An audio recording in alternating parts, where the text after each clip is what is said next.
I can't get one more thing. I can't do it, Moira. Did you watch the SAG Awards last night? I did not. I think I forgot, honestly. And then I started seeing things in my feed. I'm like, oh, that might have been a good thing to watch. Well, How was it? I mean, it was okay. I won't say it was anything to write home about. There were a couple of stellar moments, but there was one moment, and I think it was Jamie Lee Curtis who she was announcing who was winning the best actor in a limited series, and it was Colin Farrell.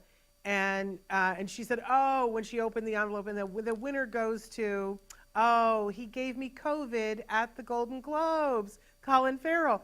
And he got up, and the very first thing he said was, "Guilty as charged." And he said, "But in all fairness, I got it from," and I don't remember who he said he got it from, but I thought, oh, we're at that point in the program when people are going to start calling out who gave them what, and people, and just the way he was like, "Yep, that was me. I That gave was it me. to her," Yeah. and there was no shame, no. Yeah. It was probably one of the more interesting moments. I also Timothy Chalamet won, and I thought that he gave a very interesting speech because he said, "This is very meaningful to me because," he goes, "I know people don't talk about this, but I'm trying for excellence. I want to be one of the people that when my career is over." And he said, I look at, and I don't remember who the people, but he named some luminaries, and he said, "I want to have that kind of career." And he said, "And although this is not it, this is a step on the way, and it's meaningful to me." And I thought, well, I think that man is going places because I thought And I I, would say he's doing a good job of it, laying the he's groundwork, he's a right? hell of an actor.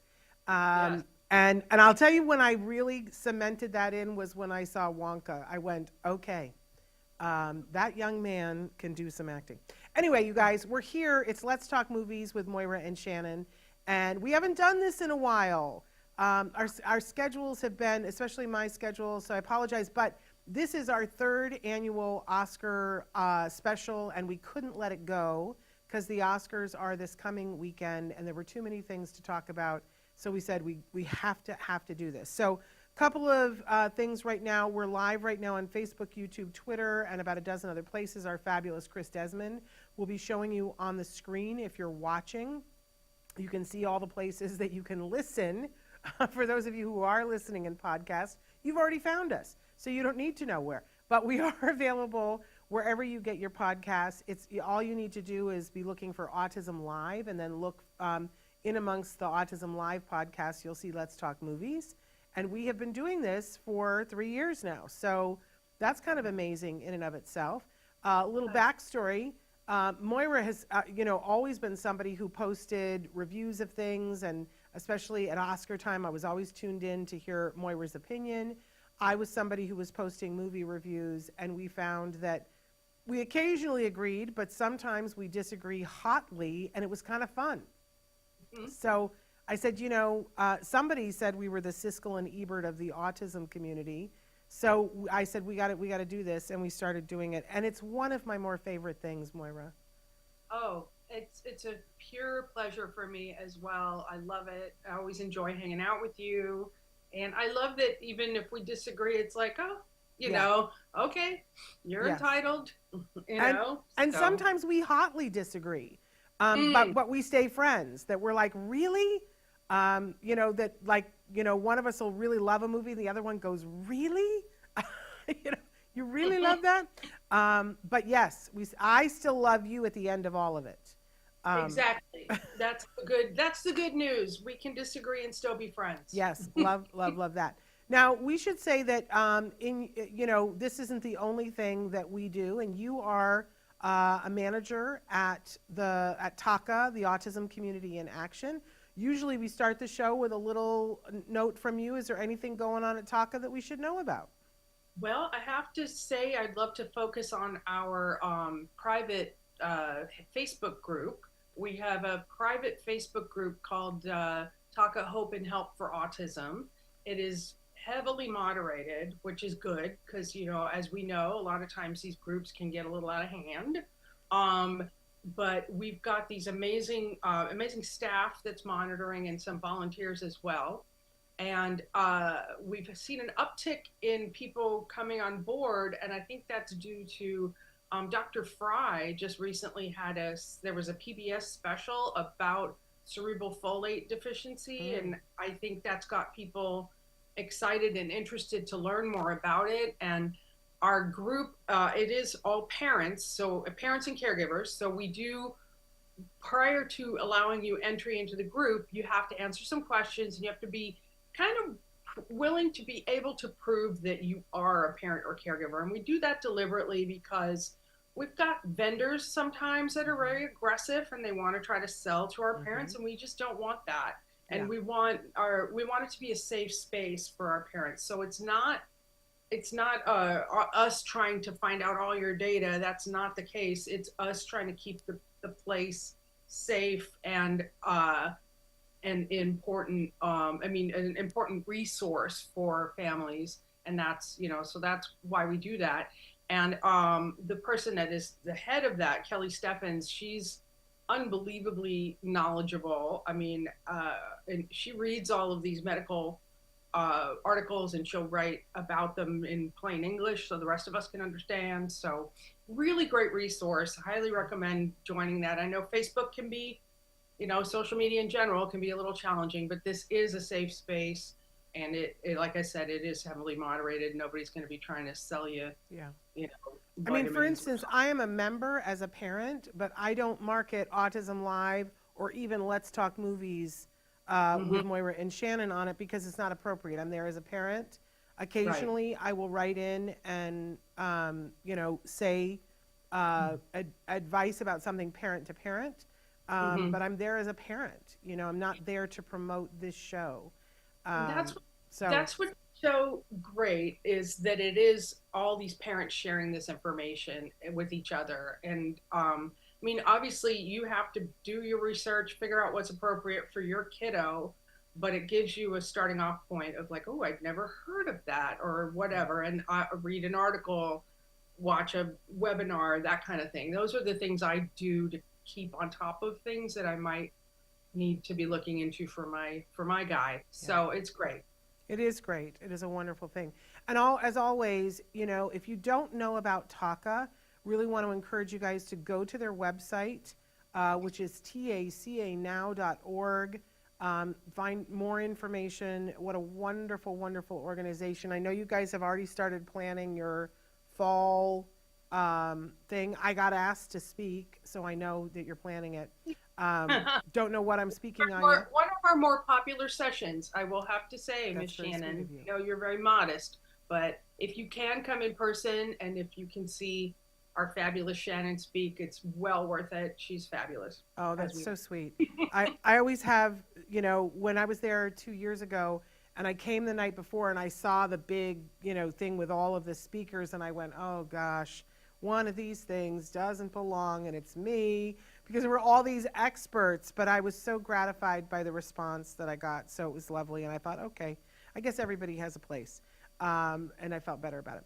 We're saying hi to Nicholas. Nicholas, I'm so thrilled that you're here with us. And if you guys, we love your comments. I do want to say we're going to start to talk about, especially the top, the Oscar Best Picture nominees. We're going to go through them rather quickly, but I do want to give the disclaimer that if you haven't seen these films, it is possible that we're going to try to do the best that we can to not to give spoilers, but I'm giving you a spoiler alert that there are a couple of movies that it's really hard to talk about without a little bit of spoiler alert.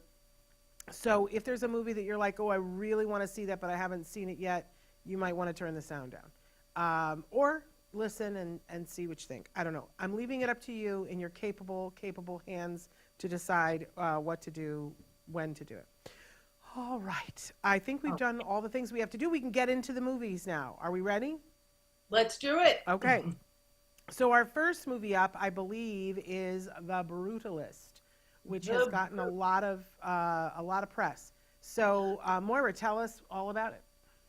Okay, well, directed by Brady Corbett and starring Adrian Brody, Felicity Jones, Joe Alwyn, Guy Pearce, and among others. This is a very long film. It's shot in VistaVision 70 millimeter film. So that's kind of very traditional Hollywood massive feature.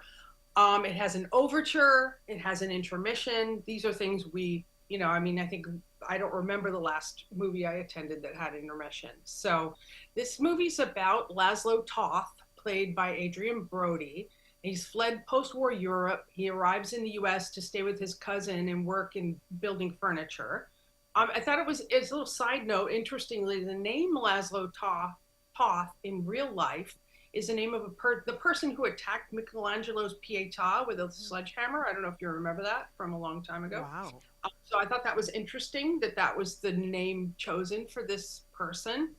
The term brutalist is an architectural one referring to the unsentimental aesthetic used in post-war rebuilding in the UK and in France, in Europe rather. It involves like monochromatic themes, hard angles, raw or brutal concrete. It's kind of oppressive, and as was abandoned as a style due to its association with authoritarianism. So that's kind of a little history of that. So what this film appears to me that we're exploring capitalism, the treatment of war refugees, the rich and their consumption of art, and also consumption of the artists. We follow Laszlo as he tries to fit into his new life in the States. He struggles to reunite with his wife, played by Felicity Jones, and his niece, played by Rafi Cassidy, who are stranded behind a lot of red tape in Europe, and he's struggling with addiction. After being hired to remodel a wealthy man's library, the paths of Harrison Van Buren, played by Guy Pearce, and Laszlo cross. Van Buren embodies the arrogance of wealth and privilege and quickly annexes Laszlo's life with a monumental project to honor his recently deceased mother.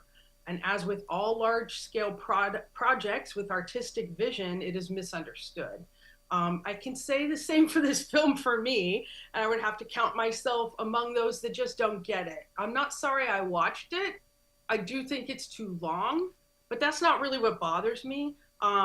Brody is a compelling actor, and I've always loved Guy Pearce, but when the movie was over, I was kind of left with this feeling of why.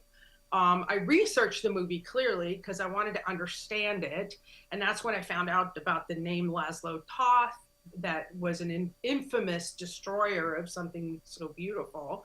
And then I read up on the architecture. I know Nazis didn't like modern art or architecture and called it degenerate. So I had kind of hoped that the structure depicted in the film would show a transcendent beauty, and it really didn't. So I'm back to, I just don't get it. What are your thoughts? Well, I thought that Adrian Brody was amazing. I thought his performance was amazing. There are a couple of films in the list that are big films, right? And this is certainly one of the big films. I certainly can understand why it is nominated for Best Picture because it's shot beautifully and cinematically it's beautiful. Beautiful, in terms of artistically. Sometimes it's brutal, literally brutal. And I don't want to spoiler alert here, but there is this theme throughout the movie. There's an expression that we all use in life about, it's not where you end up, it's the journey. And it's really, really ham-fisting the journey throughout the whole movie. I'm somebody who gets car sick on a stationary bicycle. And this movie, there are shots, anytime somebody is in motion, I was like, oh, because they would show you, they're on a bus, and you would see the bus speeding through, because we're showing you the journey. It was a little too much for me, sensory-wise. I literally had to cover my eyes and say to my husband, tell me when it's over. And I hate that in a movie. I would say the first 4 minutes of the movie were so uncomfortable for me. And this is another theme that runs throughout some of our Best Picture nominees about how uncomfortable can I make you as an audience member? It's a choice, right? It's a choice. I don't like it. It's not my favorite thing. But I understand that sometimes we need to be made uncomfortable to learn. I didn't think I was going to be able to watch the movie. I will say, too, that when we first started watching it, we also had the voice descriptions on, which just made it that much more complicated. And I almost had to leave the room. I was like, I can't. There's all this, enough with the discordant noises. Oh, because last year's Zone of Interest won Best Sound, I think everybody went, oh, let's make sure. One of the movies my husband said, this is a soundtrack I would never buy. He's like, what is it called? Angry Bees with a Metal Saw? Is that what the name of that piece was? It's just a lot. I would ask for the soundtrack and the sound people to be mindful of there's only so much a human person can take. And then we stop listening to your story. Well, and the one thing I remember thinking, because it did remind me a little bit, those sounds you're talking about of Oppenheimer, but at least it was not assaultive like Oppenheimer, because when we were watching Oppenheimer last year, I was just like, oh, I'm getting a headache, so it wasn't quite like that. But yeah, like I said, I don't know, sometimes I'm like, I don't get it, and that's okay. I don't have to get it, I kind of love that they were using VistaVision, and I know there are a few filmmakers out there who are still wanting to use film, and I think that's an interesting choice, and I think that's cool, because you want to use whatever tools are in the paint box, right? Yeah. I mean, every variety, and that's definitely Hollywood history, the VistaVision. So yeah, and I don't know whether you got it or not. I think you did get it. I think it's just that you were probably wanting more, because to spend, what is it, a 3.5 hour movie? It's a long movie. It was a very long movie, and yeah. And the thing you get at the end, I think it's worth asking, was that worth the 3.5 hour movie? Worth the journey. Worth the journey. Did we end up where we wanted to end up? And I'm not sure. But Adrian Brody's performance is certainly noteworthy. I can understand why it's Best Picture. I personally don't think it should win Best Picture, but I think it's a contender. Yeah.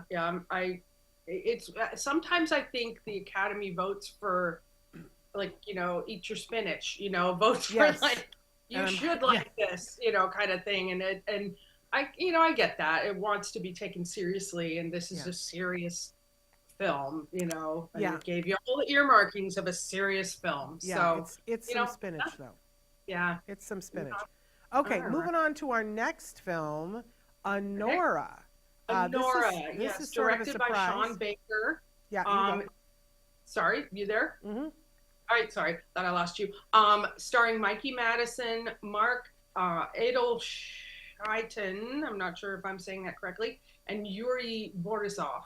And Anora, or Annie, the lead character, played by Mikey Madison, is a Russian-American escort/dancer who connects with a young, reckless son of a Russian oligarch, Ivan, played by Mark Edelstein, who just wants to play video games, party, and fool around with her.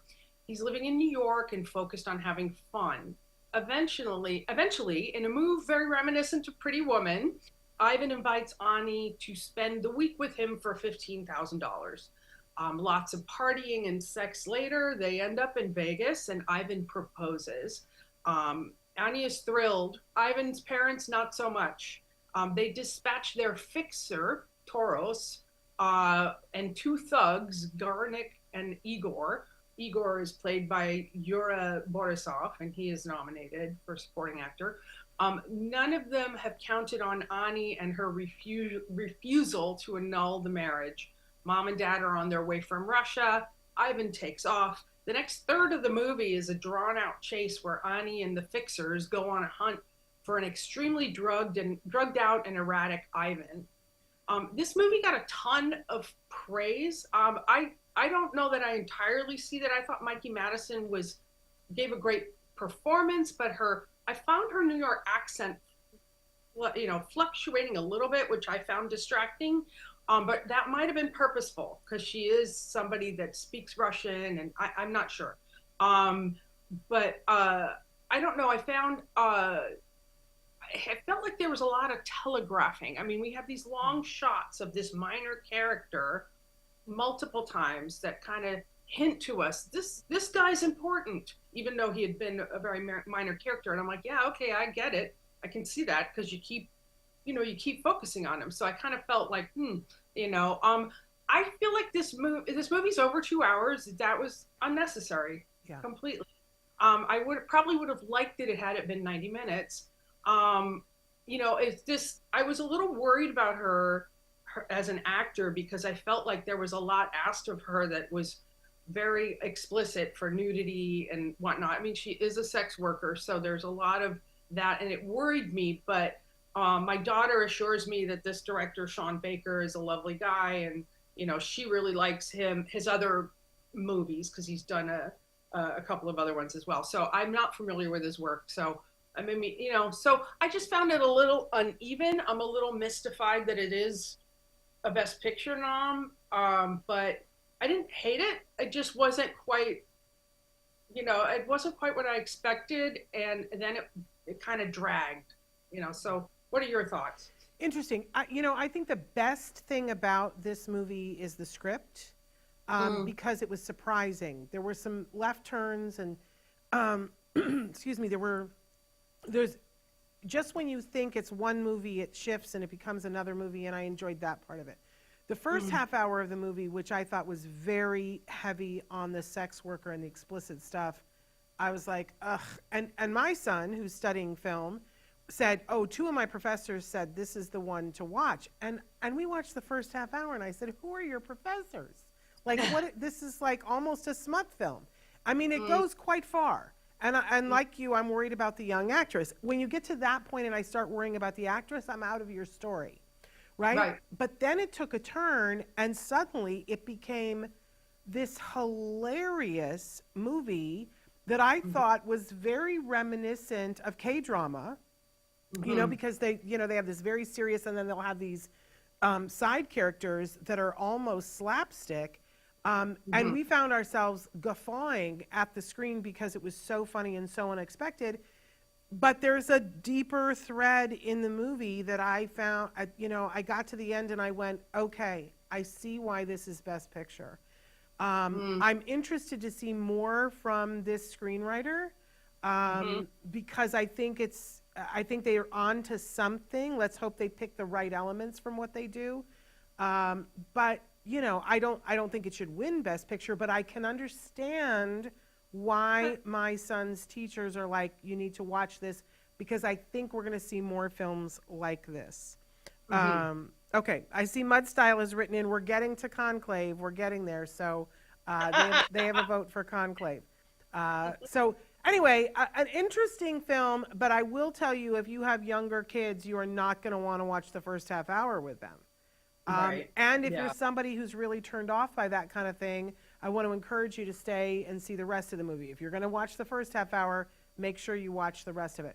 I felt that the first half hour dragged. It's funny because it sounds like to me you felt like the end dragged. Yeah. Yeah, I think the whole trying to find Ivan thing, although that did provide, as you pointed out, a lot of the really comedic moments of the film and made it fun to watch. I kind of felt like, all right, come on, you know, because I knew we were getting to the confrontation between, you know, Ani and his parents, and like, how does Ivan really feel, and what is going to happen, kind of thing. So I just loved some of the dialogue. There's a scene when they come to a street light, and there's a dialogue between the four of them in the car that I thought was masterful. I was like, that's some writing right there. I made them rewind so we could watch it again, because it was that good. I was like, okay, I see why screenwriting teachers are telling you to watch this. It's not easy to write characters over talking each other. Not easy to direct it. It's masterful. Okay, so moving on. Our next film is, in fact, Conclave, which Mud Style. They said it's number 2 behind Conclave to win Best Picture. What's your number 1 then? I don't understand the number 2. Okay, so Conclave. Go ahead, talk to us about it, Moira. Sure. Conclave, directed by Edward Berger, starring Ralph Fiennes, Isabella Rossellini, Stanley Tucci, John Lithgow, and a cast of lots of men. The Pope has died. And now comes the time for the election of a new pope. This film gives us an unprecedented look at this ancient process. Ralph Fiennes is Cardinal Lewis, and he's in charge of the voting process. And there are several different candidates vying for the crown, or the mitre, as it were. There's a mysterious last-minute addition to the group of Cardinal Benitez, played by Carlos Dietz, ordained previously by the deceased pope and placed in a post in secret. So there's all sort of questions surrounding that. Speaking of secrets, there are tons. And the story unfolds showing each of these ambitious men seeking office and what their election might mean to the Catholic world. You have the conservative candidate, Cardinal Tedesco, played by Sergio Castellito, who wants to bring back Latin and purge the church of people that don't agree with him. Contrasting starkly with Cardinal Bellini, played by the always fantastic Stanley Tucci, who wants to move the church towards his progressive and inclusive vision. The ambitious Cardinal Tremblay, played by John Lithgow, and Ademi, the cardinal with a past, played by Lucian Masmati, are all campaigning and trying to curry votes, and that makes for a really great dramatic dynamic. There's this wonderful phrase that I love called "There are no small parts, only small actors." And boy, oh boy, does Isabella Rossellini exemplify that statement. Yeah. As Sister Agnes, she doesn't have a lot of screen time, but she makes the most of it. Among a cast of amazing actors, everyone holds their own. I found the twist at the end to be a little bit M. Night Shyamalan-esque, a little gimmicky, but I enjoyed this film, and I did also very much enjoy seeing the facade pulled back, showing the frailty, the ego, and the humanity of a huge institution like the Catholic Church. So it was, the cinematography was breathtaking. I mean, taking full advantage of these amazing colors and just the imagery of the environment they were in at the Vatican. I mean, it's your classic type of film in a way. You know, it's got this internal struggle that Ralph Fiennes is facing, and and Isabella Rossellini, who she says something like, "We're supposed to be silent, but we have ears and eyes," about the nuns. And I enjoyed it. I thought it was good. I won't be mad if it ends up with Best Picture. It won't make me mad. Well, and Mud Style says Conclave is number 1 and Honora for them is number 2. That's what I hadn't understood. So thank you for the clarification. Yeah, I liked it. It's funny, right before we went live, I was talking with our producer, Chris Desmond, and I was asking what he thought of it. I hope it's okay for me to say. Chris said he was a little disappointed that it seemed like there was this big buildup of these mysteries and things, and that, it kind of went, and I think that's true. I think, but I enjoyed it. I enjoyed the performances from these masterful men. It did win Best Ensemble last night at the SAG Awards, so I think it's set up quite nicely to be a real contender for Best Picture. But I love and I feel like we need to say that our thoughts and prayers are with the real Pope, and we're hoping for his recovery. The vaping and gossiping was hilarious, haha, Mud Style says. I do think it was really fun to get a behind the scenes. Do I think they could have gone further with it? Sure. I must say that I saw the twist coming like in, minute 12. I was really? like, Okay. that's, yeah. And the whole time I was like, that's what's going to happen. So that did not feel like a twist to me. It did not feel like a surprise. I could watch that kind of movie a million times just because I love and am fascinated by the behind the scenes of that kind of, people who devote their lives. We all have an idea of who we think they are, but often we find that they're people.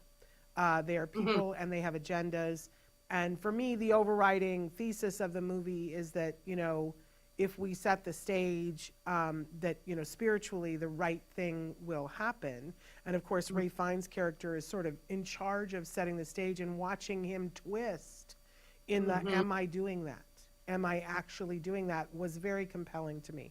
But I do think it could have gone, it could have been, it was kind of a, for me, but Other than that, I quite enjoyed it. And cinematically, and watching them put on the robes and everything, I was really jazzed about all that. Hmm. Plus, I Yeah, love those actors. I love John Lithgow. I would watch John Lithgow read the phone book on the toilet. I'm just saying. uh, I, And a I'm huge totally, supporter of autism. totally. He is so great. And a He huge is, supporter of the autism community. is he? Oh, I didn't know that. Oh, Oh, I saw him be the keynote speaker at the. Oh, I'm gonna forget. I can never think. Is it? Oh, I don't know what the name of it is, but they do a big conference in March, and he was the keynote speaker and had us crying in buckets, talking about autism. It was just tour de force, amazing. Uh, he's written a children's book, maybe more than one, but we had a children's book of his that about a squirrel named Macabre, and I remember reading that to the kids and just very much enjoying it. I could kind of almost hear his voice yeah, in my head when I was reading it, you know. So yeah, I love him. he's an amazing human. Long may he work. He's Yes. so enjoyable. And I love Stanley Tucci also.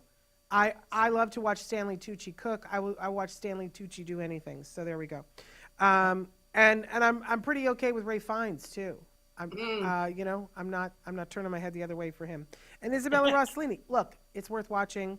Chris thought that it didn't go enough. I think maybe it didn't go enough, but otherwise. All right, let's move on to our next film. Okay. Oh, here we go. Next up is Emilia Perez. This is directed by Jacques Audiard. I'm going to pronounce it that way. I'm not sure if I'm right. Starring Carla Sofia Gascon, Zoe Saldana, Selena Gomez.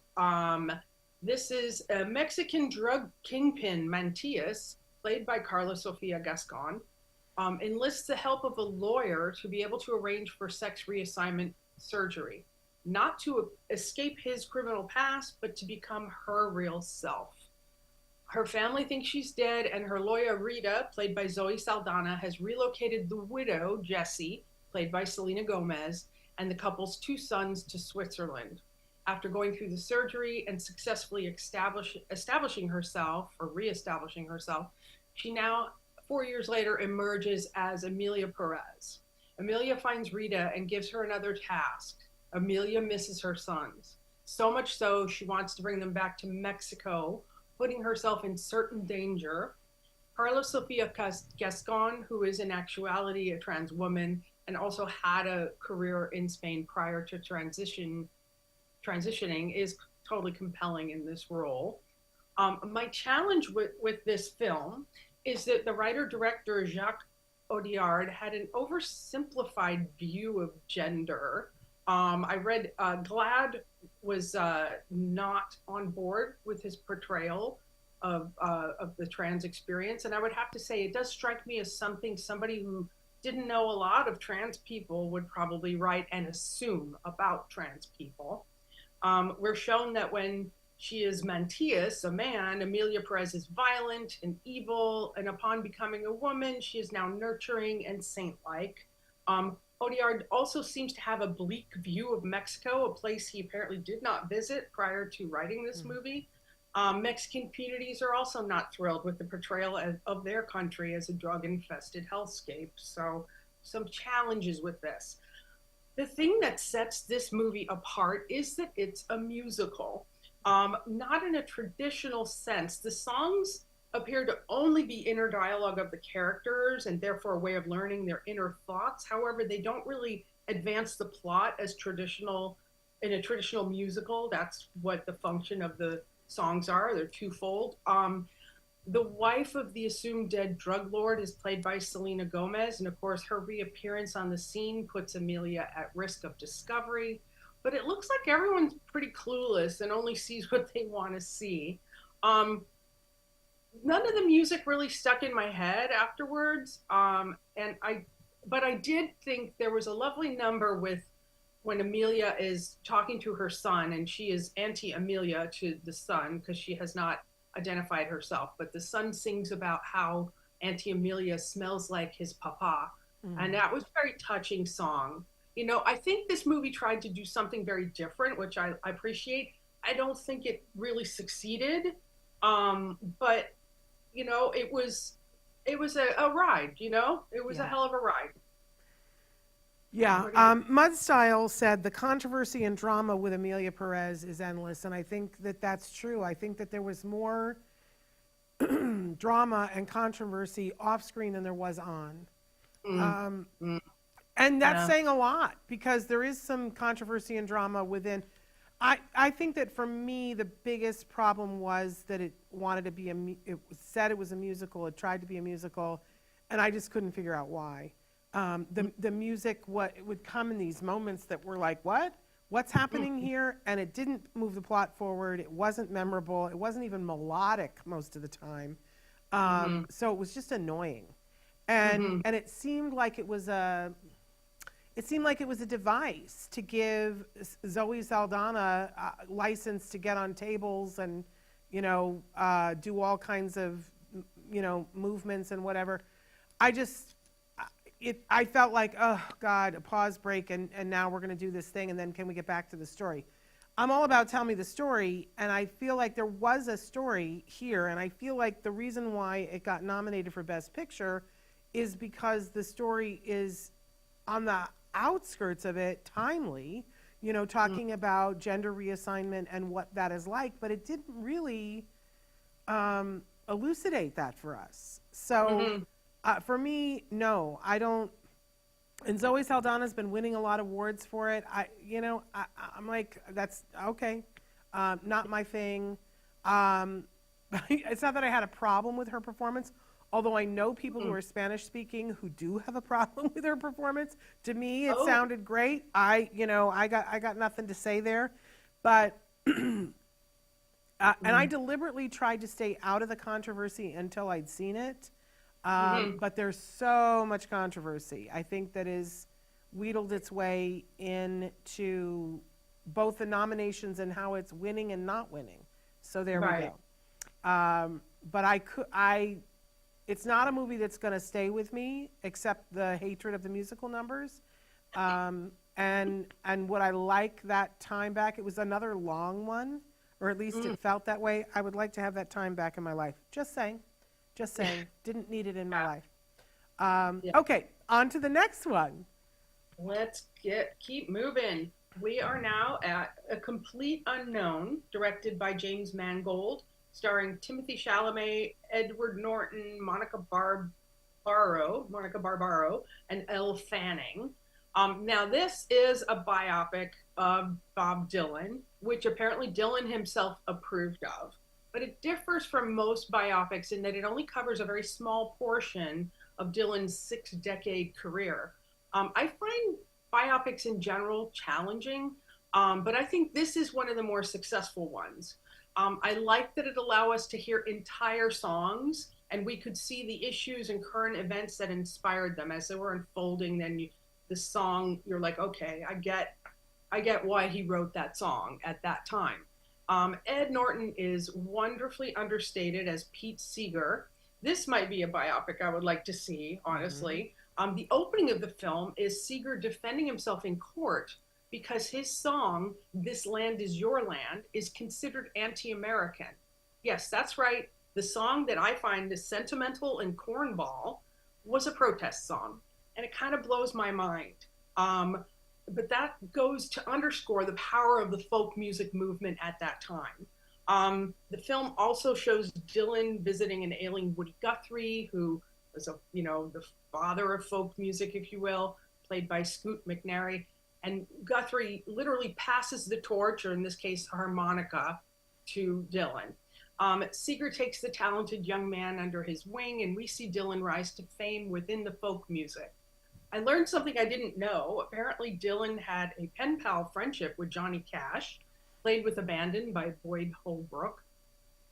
I cannot say enough about Timothy Chalamet except to say that he has cemented himself as one of our great actors. He's just amazing. He's not doing a caricature imitation.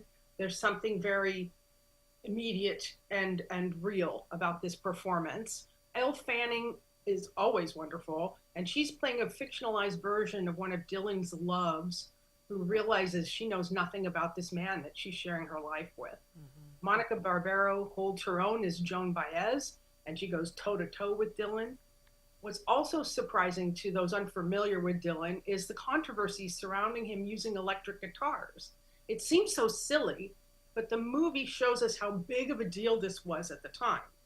But it doesn't really delve into why Dylan made that choice. But I think that was an honest portrayal of who he was, sometimes difficult, always brilliant, probably really super hard to live with. We don't always understand the why, but the longevity of his career shows us that, he's definitely got something to say. It's not an entirely flattering portrayal, sorry.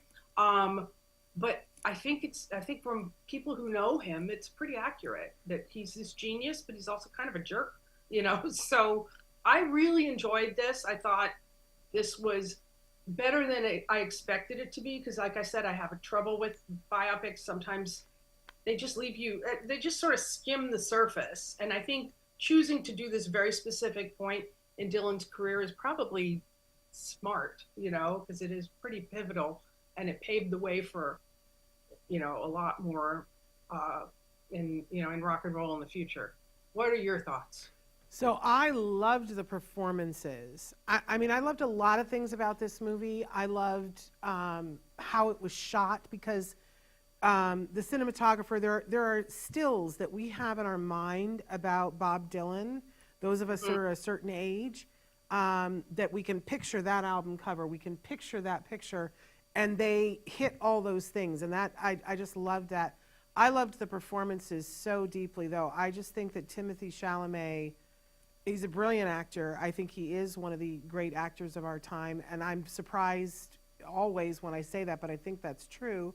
I thought that Edward Norton was amazing. I thought that everybody was amazing. The women were amazing. I'll tell you what I felt dropped a little short for me was the script.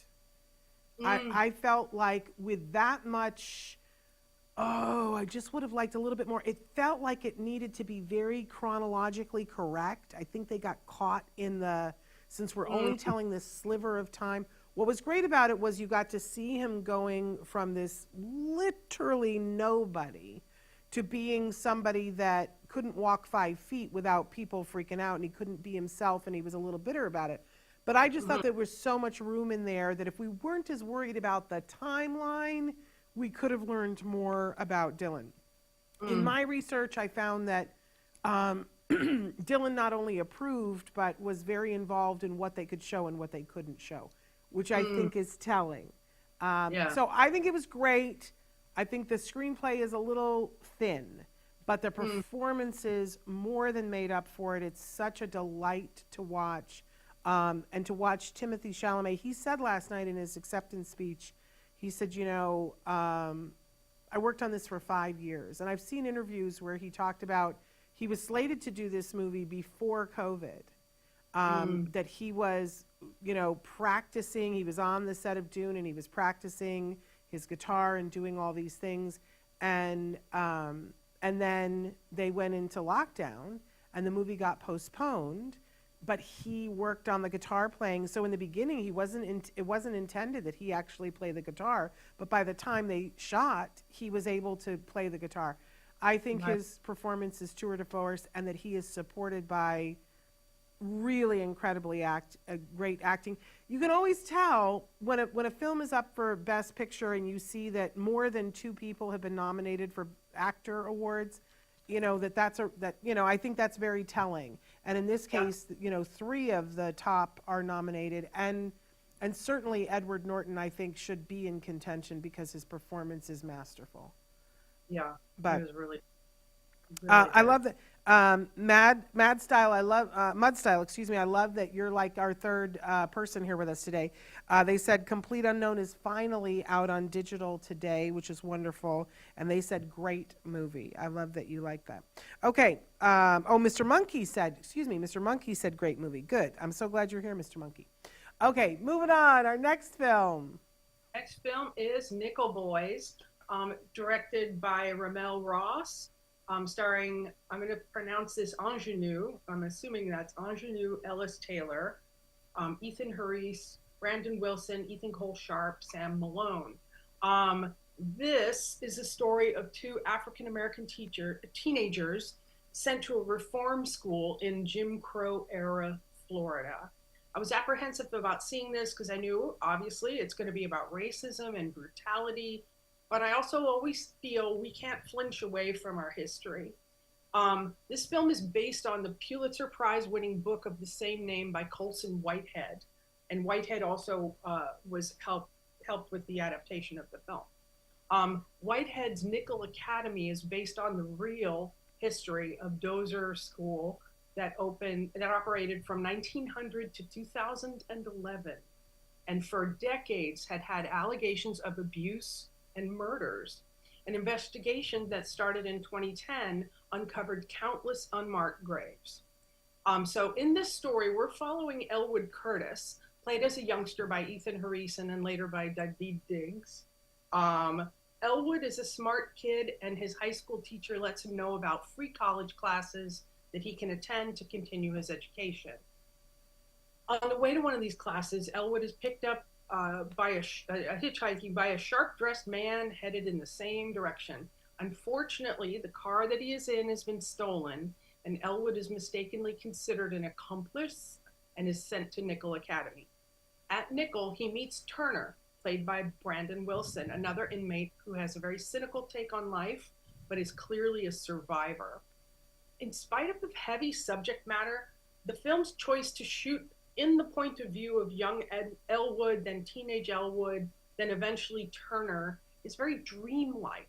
It reminded me of those half-heard conversations that the adults were having in the other room, or you were hiding under a table and listening to. Not understanding the conversation, but compelled to eavesdrop. So it had that kind of unhurried tone, which reminded me of Terrence Malick's Days of Heaven and Peter Weir's Picnic at Hanging Rock.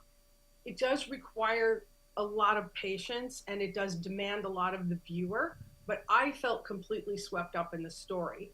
I worried that the gimmicky nature, I mean, you are literally in the point of view of this individual. The camera is that individual. And I worried that that would annoy me, but I kind of eventually forgot about it and was taken along on the journey. And it's worth mentioning that the character of Hattie, played with heartbreaking warmth by Ingenue Ellis Taylor, she's the grandmother to Elwood, and her visit to the reformatory joins our two characters with a gentle hug. And from that point forward, we jump between each of their points of view. There's a wonderful twist that felt truly earned to me, left me wanting to read the book that the story is based on. I really loved this. I thought this was an amazing cinematic experience. And it also, the subject matter is so tough. Somehow this dreamlike quality kept me safe in a way, and I just think it's been very, very important filmmaking. What are your thoughts? Oh, this is a horrible film, but it means to be horrible. Let me be clear about that. It means to be horrible, and I have the exact opposite reaction to you. That I think by very stylized, it was all very stylized. That you were living in, you were the eyes, and you were experiencing what was happening to this young black man in the South. And in a way that, for me as a white woman, I'm never going to be able to have anything closer than that experience. So I didn't feel safe. And I thought that was the point. That it is impossible not to be confronted with I don't know, sensory nightmare of it all. There's one scene when it's disjointed. I mean, the storytelling of it, like you go from one thing to another, and it really is like flipping through a child's memory. But there would be like a scene where he just was looking down at his arm, right? And it would hold for a really long time, and then it would go to something else, and you were like, I don't know what I'm seeing. I don't know what's happening. But there's one scene where, just out of nowhere, it cuts to this young man. He's standing on the corner. And for this scene, it was very interesting that we were allowed to be a bystander with a very up close view, so we weren't seeing it from his point of view, but there's a white man who's just poking him with a stick Yes. for With a no reason. And it's Mhm. so uncomfortable that I Mhm. wanted to jump out of my very own skin. And Mhm. and of course, and it also forced me to confront my entitlement, because when he gets railroaded and sent to this place and the grandmother's like, I'm getting a lawyer and I'm going to do something, and I'm like, yes, Mhm. fight the system, when in fact there is no fighting the system. It's so systemic that there's no getting out, there's no way around it. And that, it continued to take my breath away. There's trauma that happens in the movie, and the way it depicts it is so horrific, Mhm. in that, instead of showing us the actual trauma, they cut to other scenes of other things. It's just a horrible movie, you guys. And the ASMR of it is beyond horrible. But I Mhm. think that's the point. I Mhm. think the point was, I'm not going to let you shy away from it. I'm not going to let you. It's so funny because I was like, I would have loved it if I could have gone into a dream state. There were several times that I was like, I would have to breathe and say to myself, there's going to be a time and a moment when I'm not having to watch this film anymore, and my life will be better. Then I just need to keep breathing, to get to the end of this. There is, you mentioned that there is a twist that is earned. I didn't get it. It wasn't until afterwards that I was, because sometimes I'll do some research, very minimal, before seeing a movie, but then afterwards I look stuff up, and I saw it said twist, and I was like, twist? What was the twist? And then I went, oh, okay, I didn't get that. And I said to my husband, did you get that? And he was like, no. But then we got it afterwards. But I Oh, okay. also, you know how when you put something in and it automatically starts populating things? So I just Oh. put a Nickel Boys and it said plot twist. And I was like, huh? But then I also saw Nickel Boys, Is It Hard to Watch? Oh, And interesting. I clicked on that and saw that, many people were saying it's incredibly hard to watch, but the overwhelming sentiment is that it's worth it. I want to Yeah. say again, this is not my kind of filmmaking. I Mhm. understand it. I understand that it is a genre of filmmaking. It's not my favorite choice, but like you said, it's like eating spinach. But for me, it's like, taking the poison, and feeling what it feels like to have the poison in your body. Is Yeah. it effective? Yes. Was just sensory wise, for those of you who are on the spectrum, or this is the one that my husband said, what is the soundtrack? Angry bees being attacked by a rusty saw, because it jarringly, anytime they cut to those clip scenes that are traumatic, you get the Mhm. bees and the buzz saws, and I wanted to run. I Mhm. literally wanted to run away from how I felt. Again, Mhm. I think it's the point. Mhm. Um, Yeah. Mud Style says the point of view shots offered something very different. I will say Mhm. this, though. I got very caught up in the when did it change? I was very much, so I stopped being about Did the you see story. I the was like, moment? oh, Did now you we're see? in Turner's point of view. Oh, Yeah. why are we 3 feet behind his head now? Why am I Yes. And seeing that this was from the side? purposeful. Yes. And that's what I loved about it. It was a language that you figured out kind of later after the twist. You're like, Yeah. oh, well, that, now I get it. And I loved, because the moment where you are, I mentioned it, the gentle hug that the Mm, grandmother gives Turner, yeah. because she can't see Elwood, Right. um, and they won't let her see Elwood. So she hugs Turner. Right. Then you're in Turner's point of view as well. So I Right. kind of loved that that was that moment that was so special, that opened up the story to both of these young men's experience. And Well, yeah, so even I really, before that, there's a scene when they're eating a meal, and you're seeing it from Elwood's point of view, right. And then you see the same scene after the hug, you see the same scene from from Turner. Turner's point of view. Yeah. Yeah. So, and then it got more comfortable, because then you were kind of flipping between Yep. the two views, and they had this parallel story and friendship, and yeah, no, but I Horrifying. it was beautiful, and it was beautiful and horrible, like, yeah, I think you're right, and Horrifying. intentionally so, because it's very effective. I felt very affected by it, Oh, so yes. Oh, It yes, did it its will stay job. with me forever. I am different as a result of it, Hmm. but very uncomfortable. Hmm. Okay, on to the next one.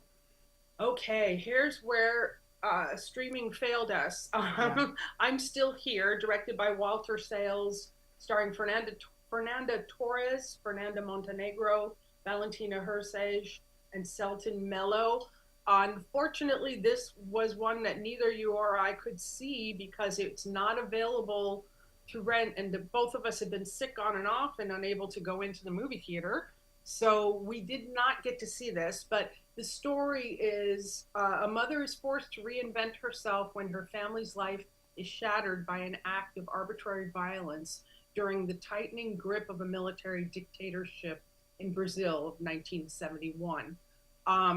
And then this little paragraph: one afternoon in 1971, Rubens Paiva, a former congressman, an outspoken critic of Brazil's newly instituted military dictatorship, was taken from his home in Rio de Janeiro by government officials, and nothing more than with nothing more that told to him that you have to give a deposition, and then he disappeared. This movie is adapted from his son Marcelo Rubens Paiva's memoir. This is overwhelming, richly realized political drama from Walter Sales. He also did the Motorcycle Diaries. And it stays tightly wedded to the perspective of Rubens' wife, Eunice, Fernanda Torres, whose search for the truth about her husband will stretch out over decades. It's a devastating true story, and it's an exhilarating in its portrait of human tenacity in the face of injustice. And there's also an appearance of Fernando Montenegro, who was an Oscar nominee for Sales' previous film, Central Station, and who I believe is the mother of Fernanda Torres. Mm. So yeah, I could be wrong. I didn't look that up, but I did really want to see this. Again, this is another difficult subject matter of oppressive military dictatorship and people disappearing if you're speaking out against the government. But I think it's the fact that it's based on this memoir of the son of this person is, I'm sure, going to make it a really powerful watch. Yeah. It Well, also fortunately, is Mudstyle saw it. Oh, So Mudstyle said it has a ton of passion and is looking like it will pass Amelia Perez for Best International Picture Feature. So there we go. I appreciate that, Mudstyle, because we were bummed. I know I had a plan, and the plan was that I was going to stream it, and I looked up and it showed that where it was streaming, but once and I left it till yesterday, and then once you go there, it's only a pre-order. It's not out streaming yet, so I messed up. That happened to me. I was on Saturday going, all right, next up, I'm still here, and I'm like, well, pre-order what? Yep. Yep, and there wasn't enough time yesterday, so there you go. All right, on to our next film. Our next film. Yeah. I predict that this one was a tough one for you. The Substance, directed by Coralie Ferrat. I'm not sure exactly how to pronounce her name. Starring Demi Moore, Margaret Qualley, Dennis Quaid. If you have a low threshold for gore, then be warned. This is pretty gory. It's a commentary on society's obsession with beauty and youth in the form of a horror film. It is about Elizabeth Sparkle, played by Demi Moore, who is let go from her TV job as a fitness instructor. This is the last stop on a downward slide of her career as a once successful starlet. She is too old, her show's not sexy enough, so she has to go. This message is delivered to her by Dennis Quaid, who plays a disgusting TV executive named Harvey. Coincidence? I don't think so. She happens upon a handsome young man who points her in the direction of a solution to her problems: the substance. With the use of the substance comes a strict list of rules, which, my friends, as we all know from Gremlins, gonna be broken, right? Elizabeth takes the substance and births her alter ego, Sue, played by Margaret Qualley, who is young, beautiful, and can live out in the outside world for 7 days, while Elizabeth is plugged into nutrients. They then switch places for 7 days, and Elizabeth is out in the world while her alter ego regenerates. Of course, this is successful initially, but when there's a struggle between the two versions, Nobody wants to take their 7-day downtime. What could go wrong? I love that Demi Moore was cast. This is perfection. She delivers an amazing performance. I also love that the alter ego and then the host are both stored in the bathroom. I feel like the bathroom is where we confront our bodies in a very intimate and specific way. Those bathroom mirrors show everything. And this is exemplified to the extreme in this film. The scene in which Demi Moore is getting ready for a date will resonate with so many of us. The way we fixate on our flaws, the hatred we feel towards our own bodies, our own inner self-talk, awful. Moore portrays this so well. The climax to this movie is a horror spectacular. In fact, there are several references in the film to famous horror movies. It's all sprinkled throughout like little Easter eggs. You'll notice carpet that looks like The Shining, the hall in The Shining, and different things like that. Ultimately, this is a horror social commentary comedy. I love that this was written and directed by a woman. I really look forward to seeing more from her. I know this is not everybody's cup of tea. Shannon? Okay, you ready? I loved it. Shut the front door! It's so funny because I said, okay, you know, on this night we're going to watch The Substance, and both my son and my husband were like, you're going to watch that? My friend Rachel Bird was like, you're going to watch that? You just said, I'm going to guess it's not your cup of tea. And I say to all of you, you really don't know me. I loved this. I loved this. I loved this. Even there was a section when my son was like, oh, there's a lot of nudity. Mom's not going to like it. I'm going to go out on a limb and say I don't think that there was a single shot of nudity that was gratuitous. I don't like gratuitous nudity. When nudity is just there for nudity's sake, all of the nudity makes total sense in this movie. I think the gore, I wouldn't show this to a child, but I thought the gore all made sense, and it was done so beautifully and with so much humor that oh my goodness. I mean, the things that happened in the end, I was dying. I was just dying. I would watch it again because it was so rich with so many things, and I felt that the message was there. It's about self-love and how we perceive ourselves and how we think that the world perceives us, and the stupid things that we will allow ourselves to do in the name of that because we can't be with ourselves. For corn's sake, Ethel, I just thought it was amazing. And I thought, last night, Demi Moore won. And I was so excited. She was so emotional, and I was so excited. I was like, yes. I mean, the bravery of both her and Margaret Qualley and the director.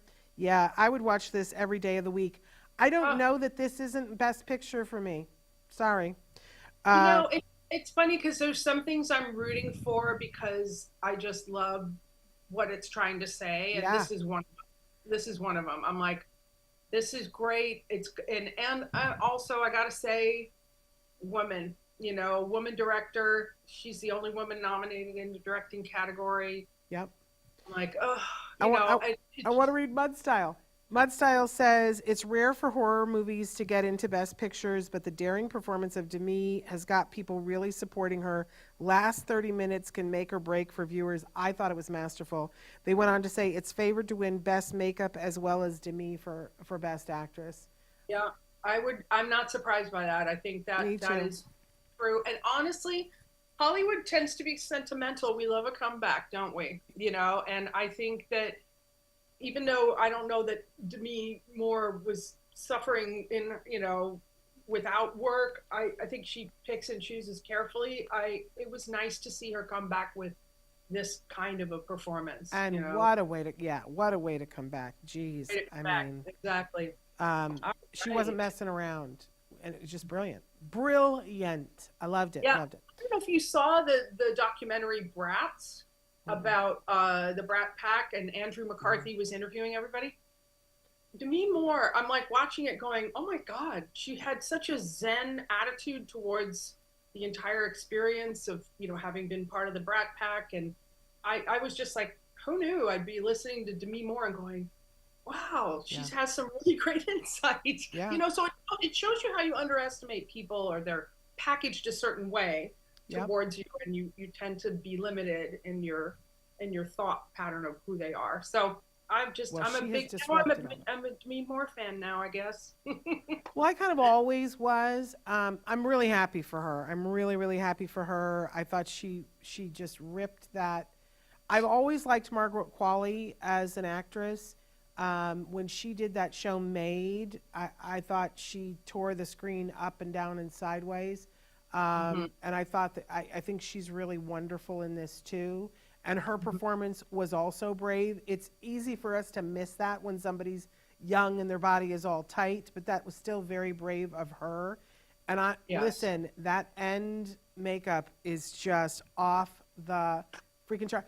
And I was losing it. Like there's just boobs poking Yeah, out in different places and and it comes hanging. out of her mouth Oh, I or eye or something, and I'm like, what's happening? And I was screaming and laughing and beating the couch and jumping up and down. It was just amazing.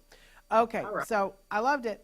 Let's move on to our next Next Dune up is 2. Dune 2, directed by Dennis Villanueva, or yeah, I think, or Villeneuve. Sorry, I'm terrible about pronunciations. You're good. Um, Timothy Chalamet, Zendaya, Austin Butler, and it's actually Florence Pugh, but Oh, that's okay. sorry.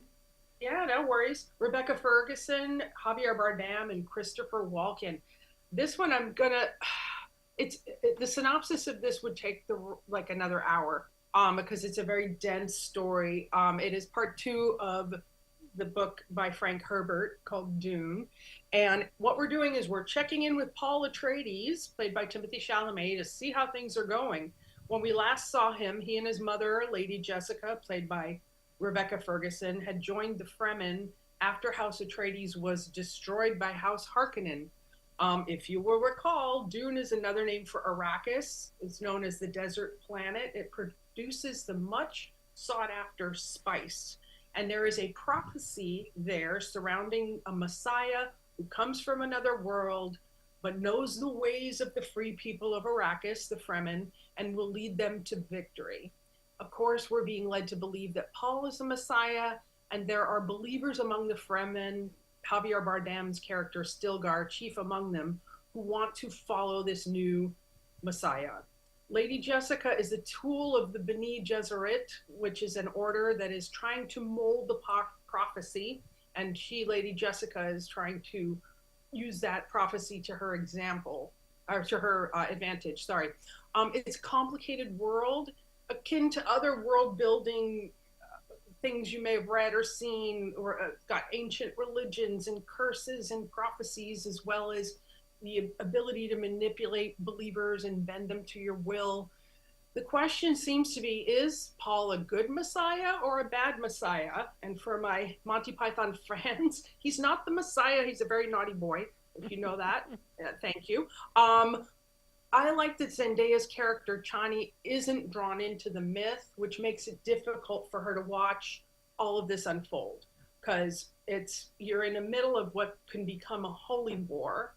And there's a lot more to this. There's a lot of you have Fade Ralpha, who is one of the Harkonnen people, who's played by Austin Butler, and there's a big showdown between him and Paul, and there's a lot going on with this. It's very, very dense.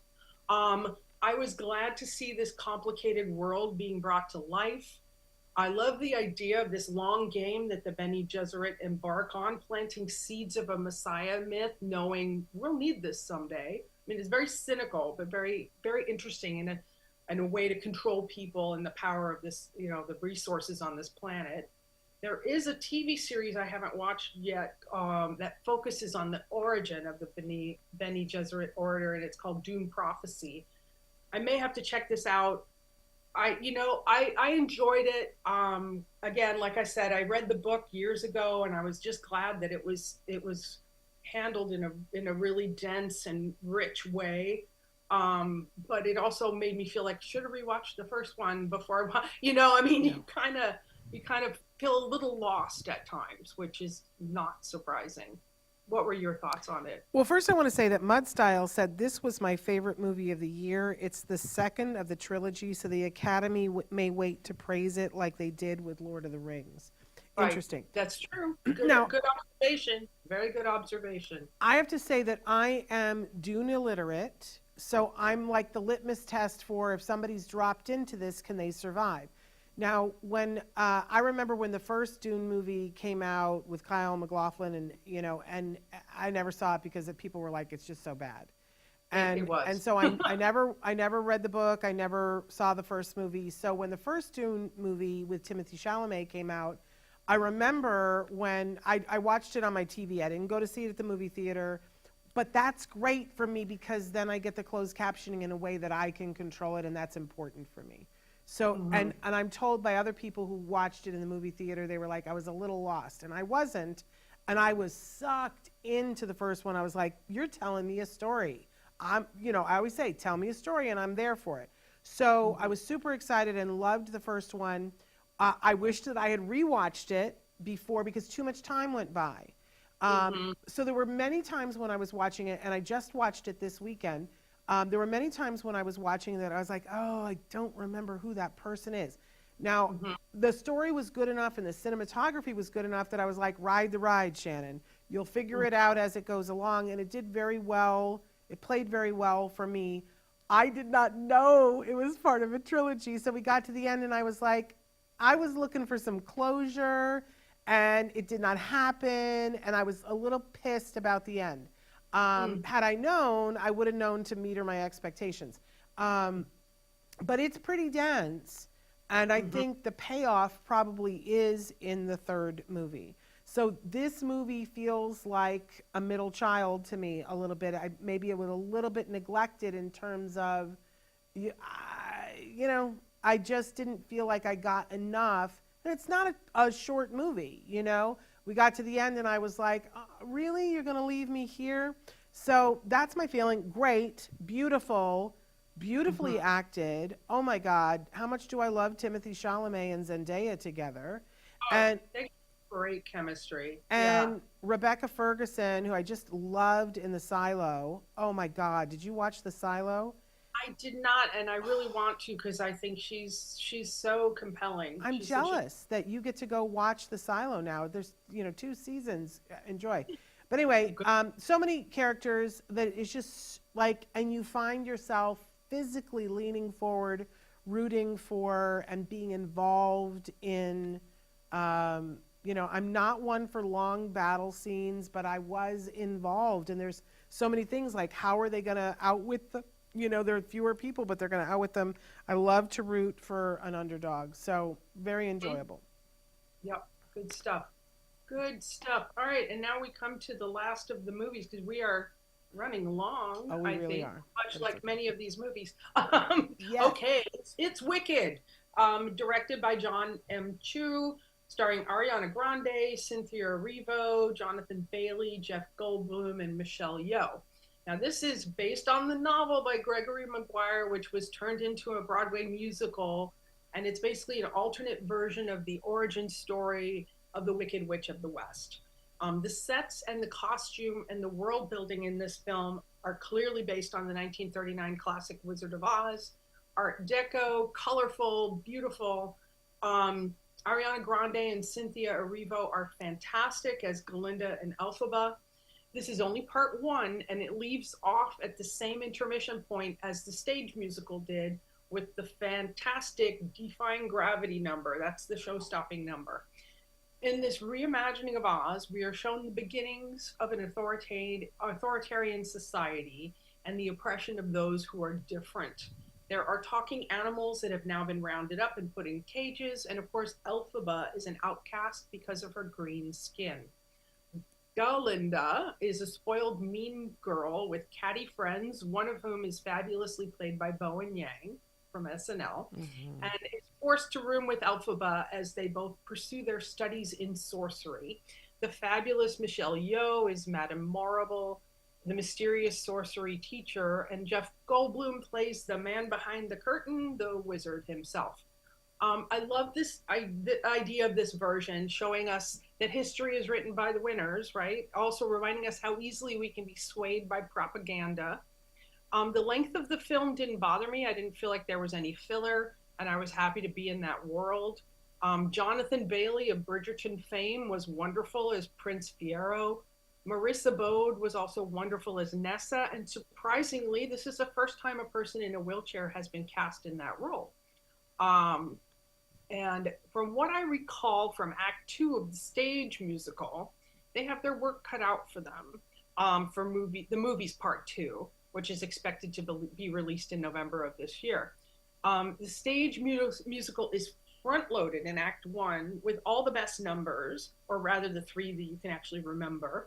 So I'm very interested to see how they're going to deal with Act Two. I enjoyed this, but much like when I saw it on stage, found it kind of not memorable. I know I'm probably going to be drummed out of any musical theater friend group I have. But as I mentioned with Amelia Perez, a musical should have you walking away humming several tunes. Wicked has three good ones, so that's great. So we are humming those, and that is important to me when you see a musical. You want to take a piece of it home with you. I don't know. I mean, I had you seen the stage play? No. Interestingly enough, no. And so I was, now, did I have, I know those three songs really well. I've performed some of those songs. I know those songs. But no, I had never seen the stage musical, nor did I really delve into finding out more about it. I remember when it first came out, I had a friend who was like, oh, it's horrible. It's a horrible, horrible musical, but everybody's going to love it. And it's going to become the next best thing. A lot like, and I feel like a traitor saying this because I worked on Cats, but they said, it's like Cats. It's just horrible, but it's very commercial and people are going to love it. But, in terms of being a good show, it's not. And I've always sort of remembered that and thought, oh, I wonder if I would have agreed with that person's opinion. I don't know. Were you done? Is it my turn? Yeah, I'm done. You go for it. I mean, like I said, I enjoyed it. This is exactly the kind of film that ends up in Best Picture because it's spectacle, It's and gorgeous. And the performances are gorgeous. Yeah. What do you, I didn't hate it. Well, I did. But for all the wrong reasons. Listen, I was always taught, and then eventually I taught, you have to review something for what it is, right? So it is a musical, and it's gorgeous. And it's well sung and well performed. I could watch Jonathan Bailey do that, which I didn't know that number at all. I could watch him do that 700 times a day and never bore of it. But I am morally appalled by it. And I'm morally appalled by it because, first of all, I grew up with The Wizard of Oz, and these characters were very specific archetypes for me as a child. Now, if you want to monkey with that, okay, monkey with that. I appreciated the idea that maybe Elphaba is, really the heroine of the whole thing. But by cutting it the way they did and doing only Act One, I feel like it sends a message that the propagandists and the bullies are the people we celebrate. And let's all learn the dance number to the thing about loathing you because of the color of your skin. And everybody was like the dance challenge. Everybody was learning, oh, okay, how do I do the Ariana Grande? And I was like, is everybody okay with this? Are we seriously celebrating this? And everybody says to me, oh, that's only because you haven't seen Act Two. Well, Act Two isn't coming out for, a year. So if you want me to you're going to do a musical about people that are bullies, and you want me to celebrate it, I just wanted to throw up. I made myself watch it a second time. I can't get past it. I really can't get past it. Everybody says to me, oh, but it'll all come full circle. This is a movie. They made the choice to make this movie with a beginning, middle, and end. Now, I know it's part one, but it celebrates propaganda and it celebrates lying to benefit yourself, and it celebrates people bullying. How am I supposed to embrace that? Yeah. Well, I don't get it. Honestly, I gotta say, because when I saw it on stage, I was actually surprised that the finale right before the intermission was Defying Gravity, because I knew that was the number, Yeah. and so I went into intermission going, wow, that was amazing. Let's see what happens next. And then the second act from the stage play was just, let's wrap it all up. Let's get all these plot points that we put in play in act one. Let's just get them done. And I'm like, what? And I think they really, like I said, they've got their work cut out for them to make it, and honestly, I don't think they needed to split it into two films. I think that's a mistake.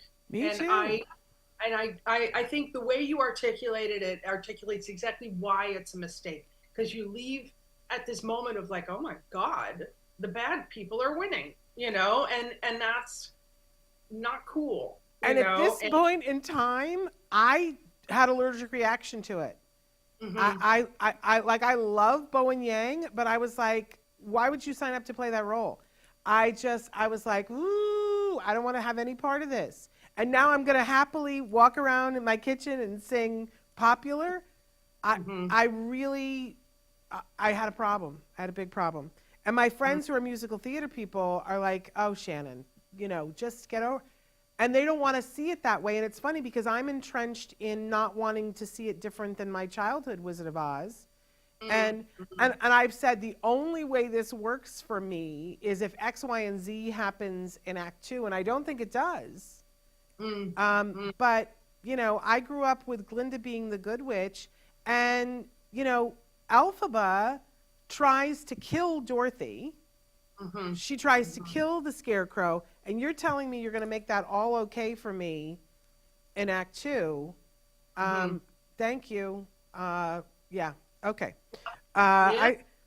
Mudstyle says, I saw 10 minutes but realized it wasn't for me, so I gave up. I can understand that because 10 minutes in, I was physically ill. Because I had seen all the dance challenge stuff for that number, and I couldn't tell what the words were that we're dancing so happily. I'm loathing, loathing, and that I didn't know they were saying loathing. And then when I was like, why? They're teaching everybody, like there were firefighters doing the I'm loathing you because of the color. What on earth? No. Anyway, that's how I feel. But it was beautiful. Beautiful. Well acted. But I'm horrified. Okay. Now we're going to very quickly go through some of the top and just say which ones we're pulling for. It's going to be hard. So, actor in a leading role, who we've got Adrian Brody, Timothy Chalamet, Coleman Domingo, which he was amazing in Sing Sing, Ray Fiennes, and Sebastian Stan from The Apprentice, which we didn't talk about, but another horrible, horrible movie with a reason. Who do you want out of this? Who would you like to see win? I think it's probably going to be Timothy Chalamet. I did not get to see Sing Sing nor The Apprentice, and I like both of those actors. But I wouldn't be mad if anybody won this, even having not seen Coleman Domingo's or Sebastian Stan's performances. But I'm thinking it's going to be Timothy Chalamet. I'm thinking it's going to be Timothy Chalamet. I would be okay.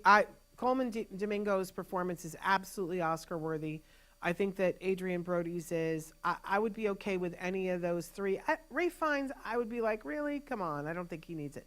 And I don't think Sebastian Stan. I don't think it was Oscar worthy. Maybe nomination, but not worthy.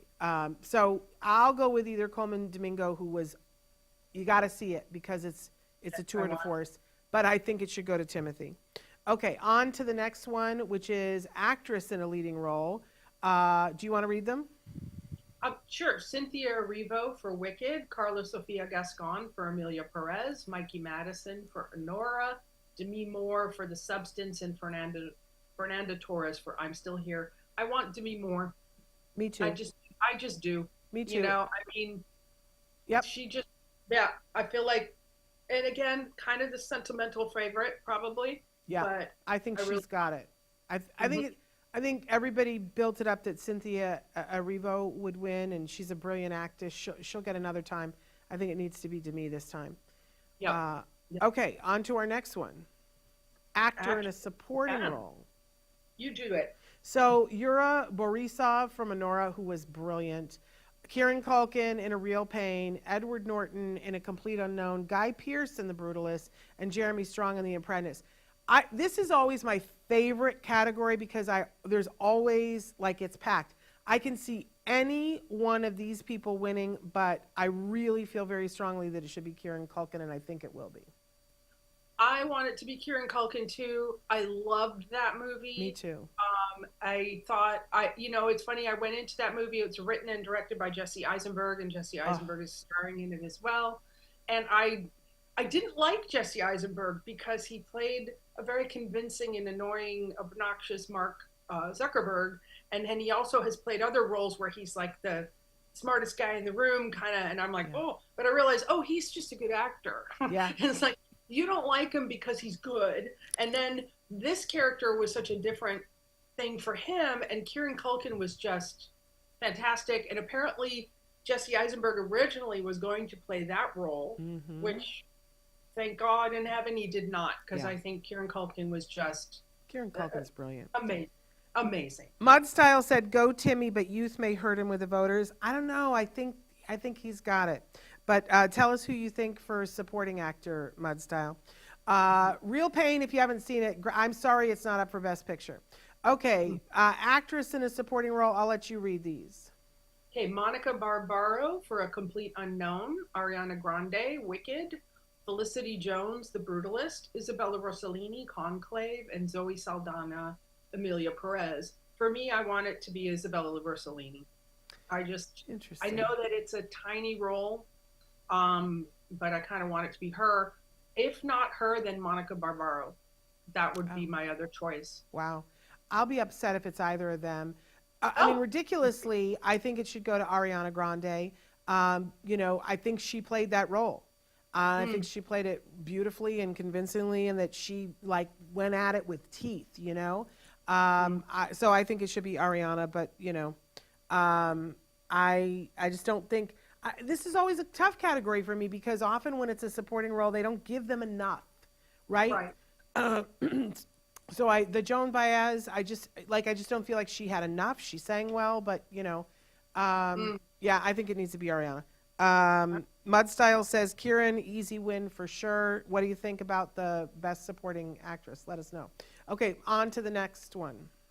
Directing, Honora, Sean Baker, The Brutalist, Brady Corbett, A Complete Unknown, James Mangold, Emilia Perez, Jacques Audiard, and The Substance, Coralie Fargate.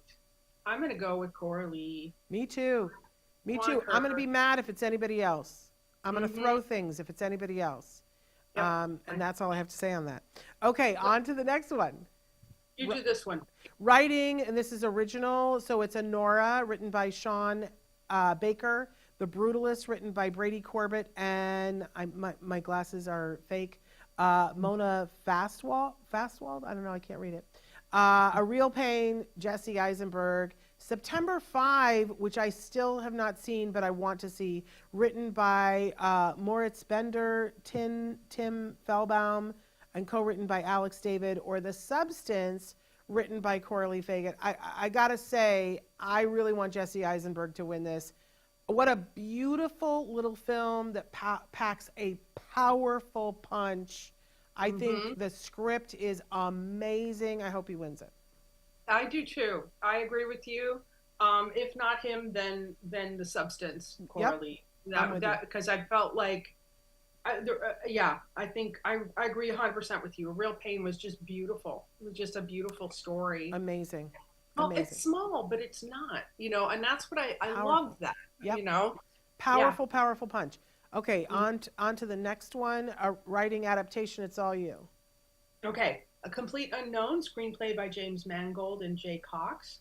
Conclave, screenplay by Peter Strahan. Emilia Perez, screenplay by Jacques Audiard in collaboration with Thomas Bidegain, Leah Mises, and Nicholas Livecchi. Nickel Boys, screenplay by Ramel Ross and Jocelyn Barnes. Sing Sing, screenplay by Clint Bentley, Greg Quaidar, story by Clint Bentley, Greg Quaidar, Clarence McClin, and John Divine G. Whitfield. For that, I think I'd go with Nickel Boys, but I haven't seen Sing Sing. So what is your? Well, here's the tough thing. It needs to go to Sing Sing. I'm 100% clear on that, and I don't think they spent the money. But if anybody knew the story of Sing Sing and the way that it was done, it should go to Sing Sing, 100%.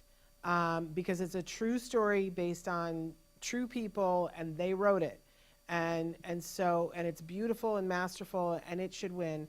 But I don't think it will. I think Conclave will probably win. And, I just think, but Sing Sing should win. But I don't think enough people saw it. I don't think they spent money on it. We'll see. But because, I don't know, it's with the way the Oscars work, the people in the category get to nominate, but the whole group gets to vote. I don't know that they spent enough money. I like that Mudstyle said Jessie has been charming everyone, and the win to pair with Kieran. She also said, or they said, Zoe for Amelia Perez will be the winner. Sean Baker for director, and they said Conclave for adapted is the most guaranteed to win of the night. Yeah, but Sing Sing should. I'm just going to keep saying it. Do we have one more, Chris, or is that it? That's it. Okay. Did it. We went over by half an hour, but that's all right. Yeah, well, I mean, we always go over for this. Is there anybody that you were ticked, because we didn't do an earlier show about this, that you just like didn't get nominated and you're like, how could that happen?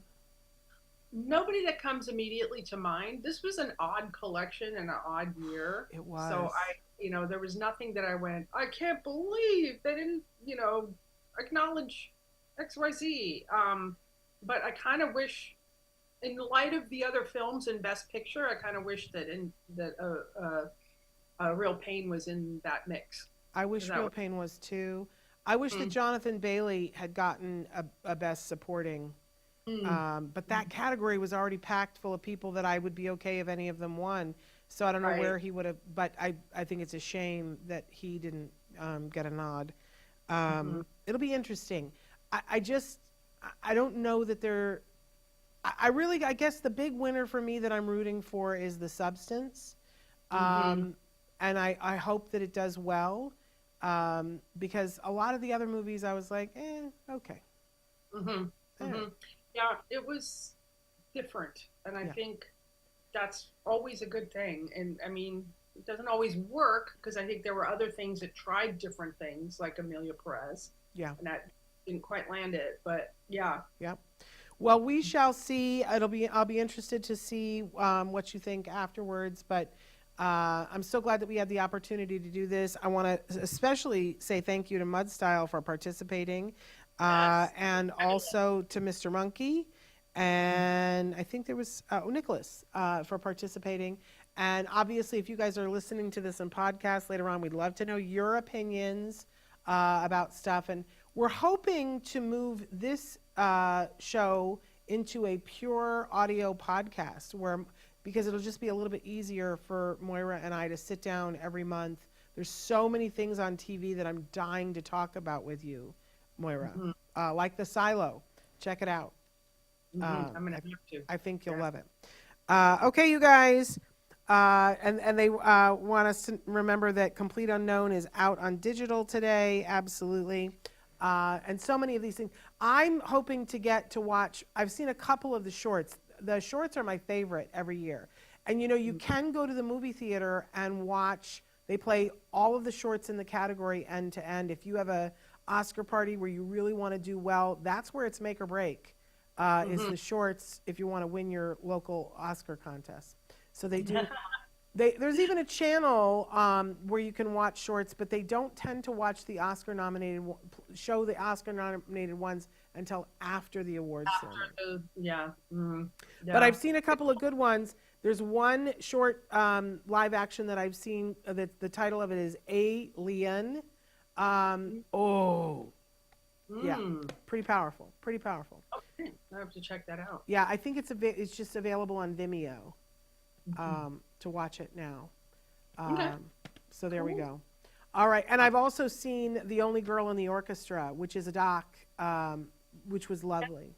That's been recommended to me as well Yeah. to watch that because that folks have really liked that. So Yeah. uh, Moira, it's always a pleasure. I'm glad you're on the mend. I hope I get to see you soon. Loving your hair, loving you.